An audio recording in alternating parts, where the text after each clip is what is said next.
Gipaklaro ni Mayor Lori Pacquiao nga ang pedestrian overpass project nga itukod atbang sa NDDU sa National Highway nga nagkantidad og 20 million pesos resulta kini sa rekomendasyon sa mga kapitan kaniadtong panahon nga grabe ang kahimtang sa trapiko sa maong kalsada. Matud pa sa mayor adunay higayon nga nagtapok ang mga kapitan uban ni former Congressman Ton at Sharon diin gisugdan og gihisgutan ang panginahanglan nga butangan og overpass ang maong area hinungdan nga napunduhan kini. Gibutyag usab ni Mayor Pacquiao nga wala pay groundbreaking nga gihimo apan ang kontraktor nakapigayon na og courtesy call human sila gyatagan og notice to proceed.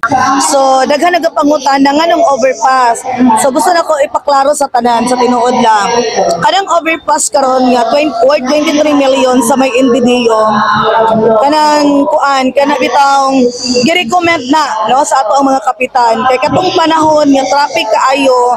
So, naanay quarter nga meeting ang atong mga punong barangay with Congressman Ton at Sharon.